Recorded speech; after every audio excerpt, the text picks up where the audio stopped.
Amados irmãos, eu quero agradecer as orações dos irmãos, as intercessões. Graças a Deus eu estou em casa, estou muito feliz. Quero agradecer ao nosso Deus acima de tudo, que é um Deus poderoso, um Deus que nos guarda, é um Deus que nos liberta, nos cura. Eu sou prova disso, de que Deus é um Deus que cura, um Deus que faz milagres, irmãos. E a minha situação foi de milagre. Quando chamaram a minha família lá para o hospital para dizer que não tinha mais jeito, irmãos, mas tinha, que a última palavra é do Mestre, é de Jesus. E eu estou aqui falando pelos testemunhos dos irmãos. Então é isso, meus amados. Muito obrigado. Obrigado, família IBL. Que bênção aí, irmãos? O testemunho do nosso irmão Claudão, ver ele em casa, ver ele se recuperando. Claudão, beijo no seu coração, que você se recupere 100%, Filipenses capítulo 1, verso 6 diz que aquele que começou a boa obra é fiel para completá-la. Essa palavra que eu queria deixar para você, essa palavra que a Bíblia libera para você, aquele que começou a boa obra na recuperação da sua saúde, ele é fiel para completá-la. Tá? Estamos num modelo aqui um pouquinho diferente, porque eu quero bater um papo, essa palavra desse estudo, o cristão ateu, tem falado muito ao meu coração, Eu comecei a ler muito testemunho, fui esbarrando ali, depois fui vendo o que Deus queria tratar, o que Deus queria falar, e eu tenho certeza que Ele vai falar com você nessa noite, que Ele tem uma palavra para você nessa noite, porque Ele teve uma palavra para mim, Essa palavra que eu vou pregar foi pregada primeiramente para mim, pode ter certeza disso. Patrícia, minha esposa, ela vai ouvir, deve estar ouvindo aí a transmissão, e ela vai concordar com tudo que eu estou falando aqui, porque a gente às vezes conversa e a gente percebe como que Deus fala primeiro para a gente. Mas antes de eu começar, eu queria orar. Queria pedir a Deus que fale ao seu coração, que traga uma palavra para você nessa noite, assim como trouxe para mim também. Senhor, nessa noite, tudo que já ouvimos, cantamos, glorificamos, nos alegramos, Deus, com a presença da Larissa, participando, tão especial esse momento, um testemunho do Claudão, com os louvores, o pessoal da equipe de louvor, Deus, e tudo isso glorifica e exalta o Teu nome. Isso é para honrar o Teu nome, para glorificar o Teu nome. Nós queremos fazer o nosso melhor com as nossas limitações, Deus, que somos pecadores, somos falhos, não somos uma equipe profissional de estúdio, nada disso. Somos uma igreja. Queremos tão somente edificar os nossos irmãos que estão ouvindo e também, Deus, glorificar o Senhor em tudo que nós fazemos. Por isso, nesse momento, que nada venha atrapalhar os meus irmãos que estão ouvindo essa mensagem, que nada venha nos atrapalhar, Deus, a ser ministrado pelo Teu Espírito Santo. Eu te peço isso em nome de Jesus. Amém. Nós iniciamos algumas semanas atrás, meus irmãos, uma série de mensagens com o tema cristão ateu. Já mostrei o livro aqui para vocês e hoje eu quero trazer essa palavra. Eu tenho certeza que Deus tem uma palavra para nós, Eu queria só lembrar vocês a tese, do livro ele diz que o cristão ateu é aquele que crê em Deus, mas ele vive a sua vida como se Deus não existisse. Essa é a tese todinha do livro, E a primeira mensagem que nós vimos nas primeiras semanas, respondendo a pergunta, quando que um cristão se torna ateu? Um cristão se torna ateu quando ele crê em Deus, mas ele não o conhece. Ele diz que conhece, nós vimos até a figura do Neymar com uma faixa 100% Jesus. Então ele diz que crê, ele usa camisetas, ele ouve louvores, mas na verdade a prática da sua vida é totalmente diferente do discurso. Semana passada nós vimos que o cristão ateu, quando que uma pessoa se torna um cristão ateu? Quando ela crê em Deus, mas ela é incapaz de mudar, ela se acha incapaz de mudar. E nós vimos uma história muito interessante, que foi a história daquele homem, daquele paralítico que estava há 38 anos à beira do poço, em João capítulo 5, é isso, verso 8. verso de 2 a 8, nós vimos a história, e ali, quando Jesus chega para ele e pergunta, né, o que ele está fazendo ali, se ele quer realmente ser curado, e ele responde assim: como que eu vou ser curado, né? Se quando o anjo balança a água, diziam que o anjo balançava a água ali, né, e aí ele não conseguia chegar primeiro, alguém chegava antes dele, essa foi a desculpa dele. Então muitas vezes nós argumentamos as nossas desculpas para não mudar de vida, e às vezes nem deixar Deus mudar a nossa vida, né? Então nós vimos que a pessoa, um crente, né, um cristão se torna ateu quando ele é incapaz, né, ele não acredita que ele acredita que Deus pode mudar a vida de todo mundo, mas ele não acredita que Deus pode mudar a vida dele. E hoje, o tema do nosso estudo, eu quero tratar com vocês, quando que um crente, quando que um cristão se torna ateu? Quando ele diz que crê em Deus, mas ele vive o tempo todo preocupado. Parece muito bem comigo, né? E Deus foi tratando algumas coisas comigo, e eu tenho certeza que vai falar ao seu coração. Talvez você já esteja se identificando aí como eu, né? Os pecadores se manifestem aí, né? Nós nos preocupamos. A pergunta que nós deveríamos fazer é: como não se preocupar em tempo de pandemia? Como a gente não se preocupar com um tempo de quarentena, um tempo tão difícil?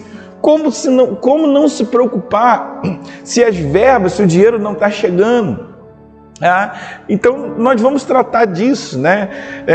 A questão aqui é que nós precisamos entender que existem preocupações normais, né? Você se preocupa com seu filho, aquela preocupação normal, mas existe a preocupação que extrapola tudo, aquela pessoa doentia, né? É muito preocupada.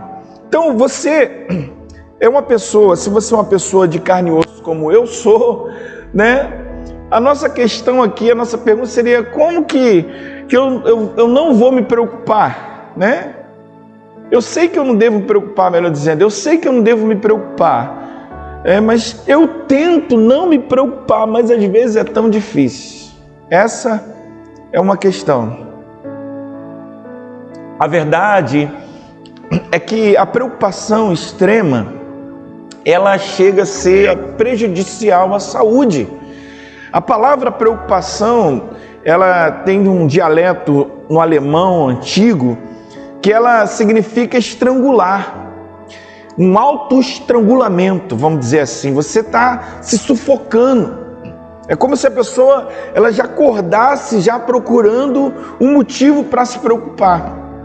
Tá? E a pergunta de 100 milhões de dólares aí que nós poderíamos tentar responder: como não se preocupar num tempo como esse, né? Eu também quero saber, eu também quero isso para a minha vida, tá?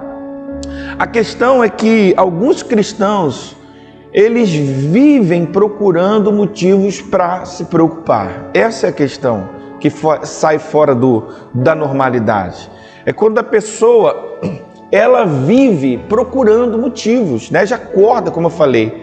Uma frase que eu pensei do livro aí, Cristão Ateu, diz assim: os cristãos ateus sempre conseguem achar motivos para se preocupar. Um cristão que é ateu, que ele não crê de fato que Deus é Deus da vida dele, ele vive procurando, tentando achar motivos para se preocupar. Ele se preocupa com a economia apertada, ele se preocupa com a falta do emprego, ele se preocupa com a estabilidade, ele se preocupa com o coronavírus, ele se preocupa com os parentes doentes, ou enfim, ele está preocupado, a mente dele não consegue relaxar. A primeira afirmativa que eu gostaria de ver com vocês nessa noite é: a preocupação não é sua amiga. Diga isso comigo aí na sua casa. A preocupação não é minha amiga. A preocupação tem sido uma questão muito importante em muitas vidas.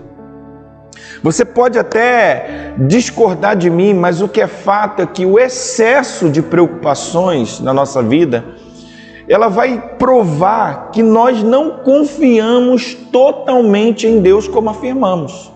o excesso, vou destacar essa palavra para você me entender muito bem. O excesso de preocupação pode ser uma prova que nós não confiamos, que nós não entregamos totalmente a nossa vida ao controle dele. As preocupações, elas podem fazer com que a nossa fé seja consumida. Eu lembrei de um pai que a Bíblia cita, um pai que tinha um filho possuído pelo espírito maligno. E esse filho possuído era desde criança.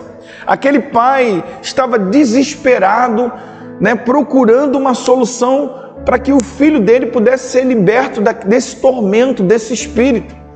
Você que é pai, você que é mãe, você que é um pai correto para o seu filho, que você ama o seu filho, porque tem pai aí que não está nem aí para os filhos, Ainda tem isso também. Mas um pai normal, um pai que se importa com seus filhos, ele pode se colocar no lugar desse pai aqui. Um pai que está sofrendo a vida toda, o filho desde criança sofrendo, atormentado por um espírito maligno. Eu sei que você tem filho aí, e você pode imaginar a dor desse pai vendo o filho sofrer.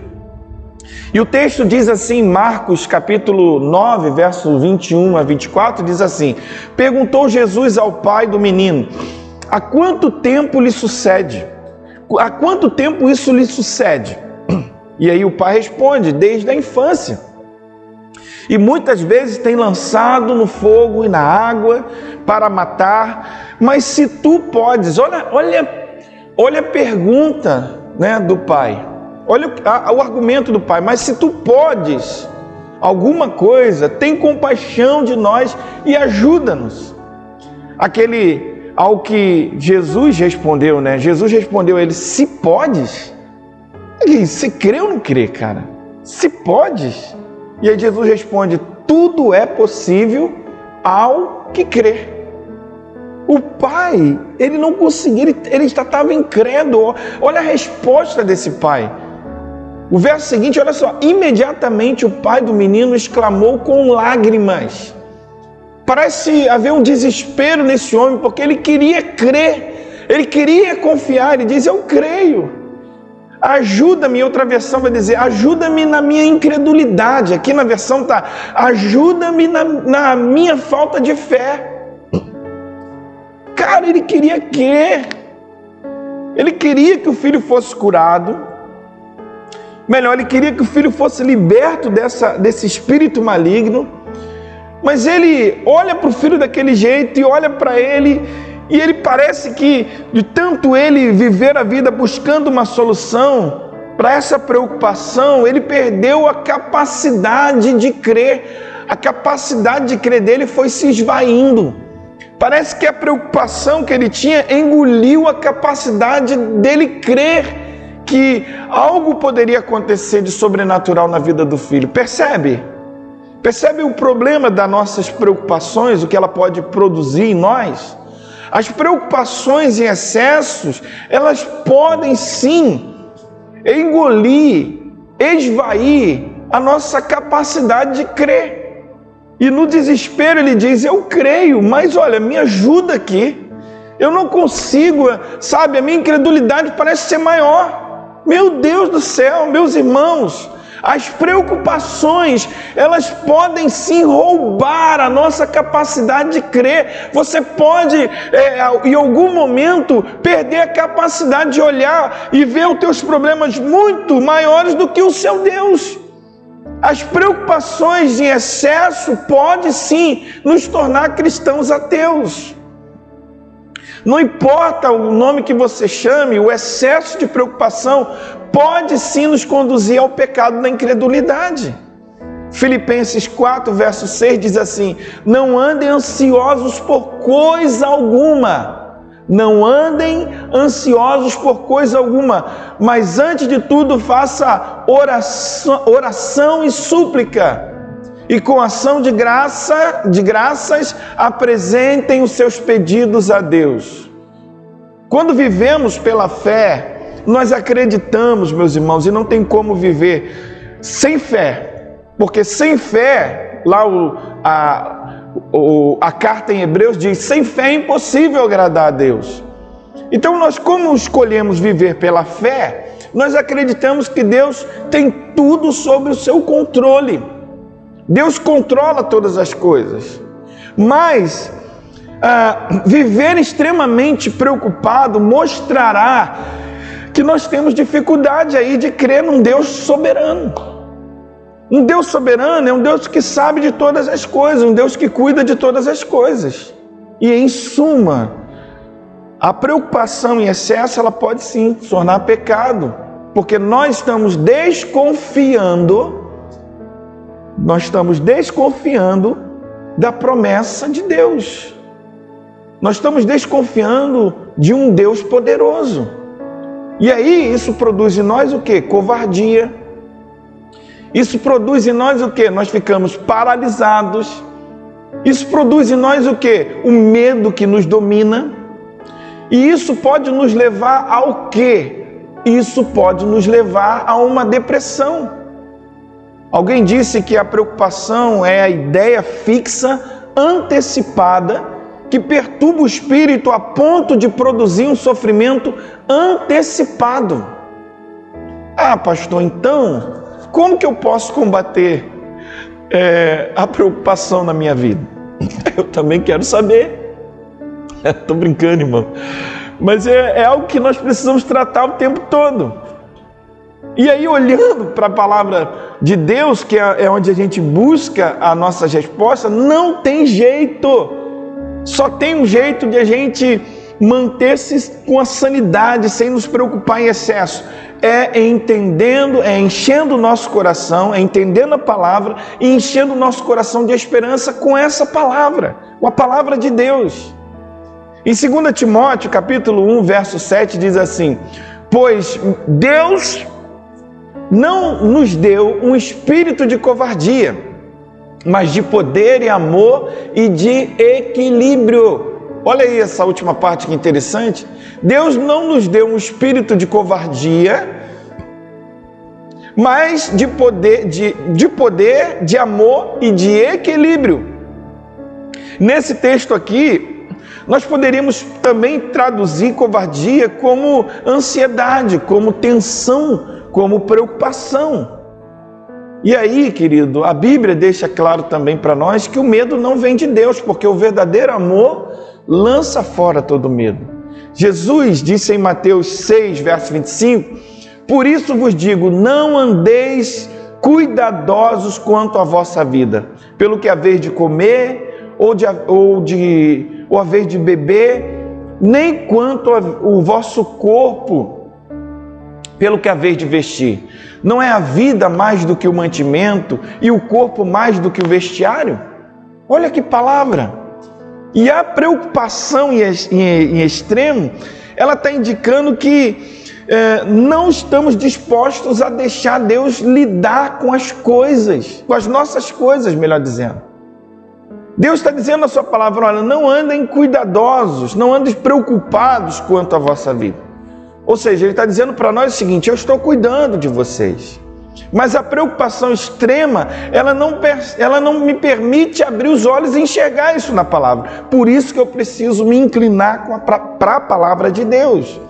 Seria como se, quando nós não deixamos Deus cuidar das coisas, seria como nós estivéssemos tentando ensinar a Deus o que Ele deve fazer no papel de Deus. O que o Senhor deve fazer no papel de Deus? Nós estamos querendo assumir o papel dele. Jesus fez uma pergunta muito prática em Mateus capítulo 6, verso 27. Quem de vocês, que por mais que se preocupe, pode acrescentar 1 hora que seja a sua vida? A resposta aqui é ninguém. Ninguém. Você não pode acrescentar um dia na sua vida. Não pode, você não pode antecipar um dia na sua vida. Ninguém pode fazer isso. Então, o meu conselho para você e para mim é: descanse, deixe com Ele, deixe Ele cuidar das coisas. A segunda afirmativa que eu gostaria de ver com vocês é que a libertação é a libertação da preocupação. Desculpa, estou aqui pensando em mim. Podemos dizer que existem 2 passos para a libertação da preocupação. Quais são? Primeiro, agir com sabedoria. Segundo, pensar nas coisas certas.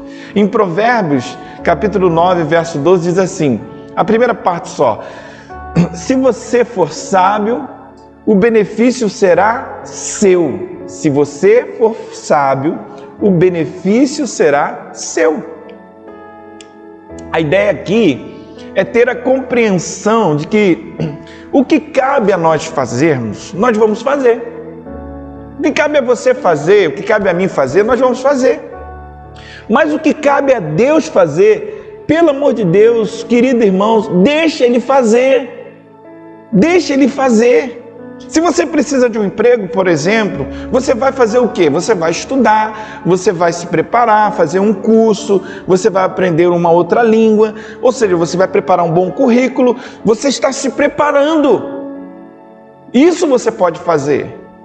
Se você está quebrado, financeiramente, o que você vai fazer? Você vai parar de gastar dinheiro. Você vai cortar o seu cartão de crédito. Você vai jogar fora, você vai se controlar, não vai ficar indo no shopping andando com dinheiro no bolso. Você não vai no mercado com fome, com dinheiro, com cartão de crédito no bolso. Você vai gastar sem necessidade. Ter sabedoria tem tudo a ver em fazer a nossa parte com simplicidade e deixar Deus agir. Amém? Deixe Deus agir. Faça tudo o que você pode. E aquilo que você não consegue fazer, deixe, confie que Deus fará. Deus fará por você. Filipenses capítulo 4, versos 6 e 7 diz assim: mas em tudo, pela oração e súplica e com ação de graças, apresente seus pedidos a Deus. E a paz de Deus, que excede todo entendimento, guardará seus corações e suas mentes em Cristo Jesus. Recebe essa palavra, meu irmão. Recebe essa palavra em nome de Jesus. Se você não gravar nada dessa mensagem, pelo menos recebe essa palavra. Filipenses capítulo 4, versos 6 e 7. E a paz de Deus, quando você apresenta os seus pedidos a Deus, confia nele, a paz de Deus, que excede todo entendimento, guardará seus corações e suas mentes em Cristo Jesus. Irmãos, quando as coisas fugirem do seu controle, quando as coisas estão fugindo do nosso controle, em vez de correr para a preocupação, sabe o que você tem que fazer? Segundo esse texto, ore. Corra para a oração. Corra para a oração. Quando agimos assim, nós vamos tirar um fardo das nossas costas e entregar para Jesus. Quando você age assim, a preocupação veio, você corre para Jesus em oração. Mateus capítulo 11, verso 28 e 30 diz, Jesus está dizendo, vinde a mim, todos os que estão cansados, estáis cansados e oprimidos, e eu vos aliviarei. Tomai sobre vós o meu jugo e aprendei de mim, que sou manso e humilde de coração. Grave essa palavra aqui também. E encontrareis descanso para vossas almas, porque o meu jugo é suave e o meu fardo é leve. Glória a Deus. Palavra de Jesus. Quando o alarme da preocupação tocar, lembre-se, é um convite à oração. Quando o alarme da preocupação tocar, lembre-se, encontrarei descanso no meu Mestre. Encontrarei descanso em Jesus. Amém, querido? Nós devemos compreender essa palavra, repreender os pensamentos de preocupações e levar cativo o nosso pensamento, levar a nossa mente aprisionada, tornar nossa mente obediente a Cristo. É isso que nós precisamos fazer. Filipenses 4:8 ainda diz o seguinte, quanto ao mais, irmãos, tudo que é verdadeiro, pensar nisso, tudo que é verdadeiro, tudo que é honesto, tudo que é justo, tudo que é puro, tudo que é amável, tudo que é de boa fama, se há alguma virtude, se há algum louvor, nisso pensai. Ou seja, leve a sua mente, Paulo está dizendo, leve a sua mente a pensar em coisas boas, tudo que é justo, tudo que é verdadeiro. Então, à medida que nós passarmos a trocar a preocupação pela oração, a nossa mente vai mudar, o nosso medo vai embora, a nossa fé será aumentada. E a nossa postura, toda vez que vier um excesso de preocupação bater na nossa porta, nós vamos lembrar das palavras que Jesus disse na Bíblia. Amém? Às vezes a resposta de Deus pode não vir. Ah, pastor, está demorando. A resposta de Deus pode não vir na sua hora, nem na minha. Mas o nosso tempo, irmãos, você já deve ter ouvido isso. O nosso tempo não é o tempo de Deus.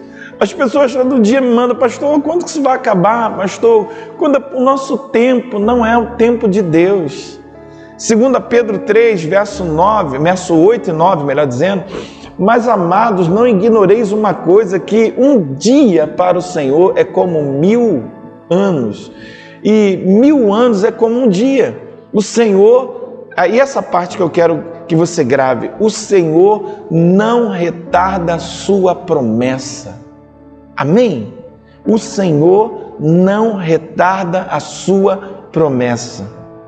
Então, amados, se nós não vemos resultados imediatos nas nossas orações, qual é a nossa tendência? A nossa tendência é voltar e pegar o que a gente entregou para Deus. Você entregou seus fardos, você acabou entregando seus problemas para Ele. Deus, está aqui os meus problemas. E aí, Deus demora a responder. O que você faz? Você vai lá, abre a porta, pega os seus problemas de novo e não faça isso, meu irmão. Não pegue os seus problemas de novo. Deixe lá, deixe com Jesus. Não vá lá pegar de novo as preocupações, não pegue de novo. Amém, querido? Então a preocupação é resultado de tentar carregar um fardo que nunca pertenceu aos seus ombros, tá? Bota essa frase aí no seu estado. As preocupações, ou melhor, a preocupação é resultado de tentar carregar um fardo que nunca pertenceu aos seus ombros. E aí, só quando nós entregamos tudo para Ele é que podemos, o verso 7 diz, experimentar a paz que excede todo entendimento. Amém? A paz que excede todo entendimento, ela está vinculada a você entregar tudo ao Senhor, a você depositar todas as suas preocupações, a você depositar todas as suas ansiedades aos pés de Jesus. Não tem jeito. Então faça isso. Faça o que estiver ao seu alcance. Faça o que estiver ao seu alcance. Você ora, você pode ajudar, você pode trabalhar, você pode buscar, com a criatividade, recursos financeiros para você. Faça tudo o que tiver ao seu alcance. E o restante, pastor? O restante, confie em Deus. Eu sou pastor. Eu não posso falar que você... E o restante? Vá lá brigar, leva uma placa, vá lá para a prefeitura. Eu não posso dizer isso para você. Porque a minha fé, a minha vida, meu irmão, ela está vinculada a Deus. Tudo que eu sou, tudo que eu creio, é na pessoa de Deus, é na Bíblia. Então o que eu digo para você nessa noite, você pode estar chegando a um estágio que você não está aguentando mais de tanta preocupação. O que está ao seu alcance você faz. Mas se passar, se você estiver exagerando, volte para os pés de Jesus. Confie nele. O restante Ele fará. Aconteça o que acontecer. Não volte lá e pegue as suas preocupações. Aconteça o que acontecer, continue, meu irmão. Continue confiando no Jesus que te salvou na cruz. A morte na cruz era algo que ninguém poderia fazer. Ele tinha todos os motivos para não ir lá na cruz e morrer. Mas Ele nos amou e nos amou até o fim.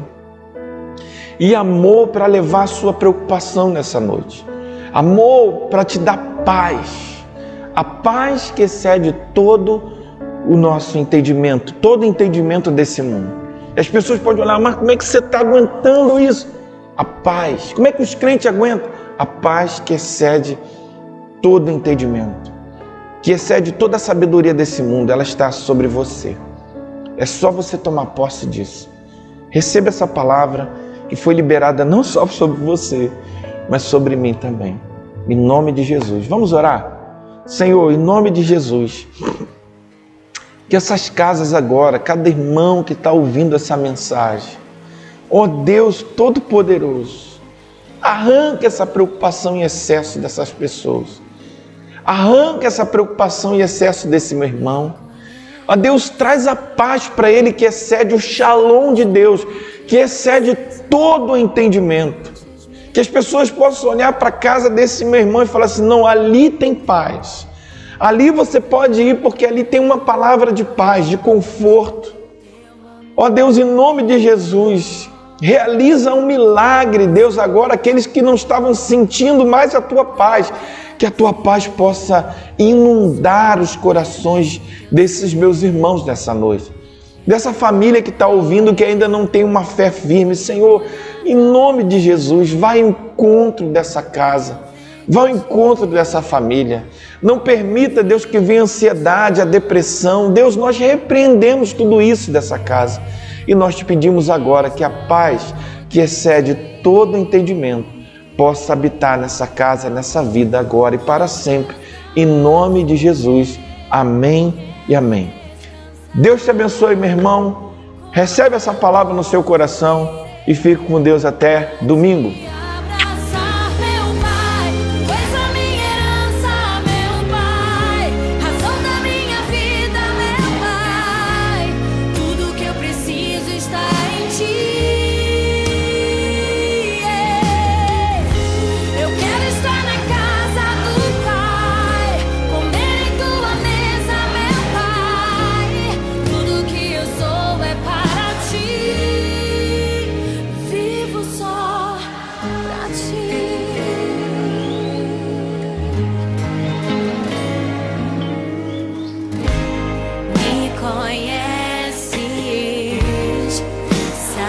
Tudo que eu preciso.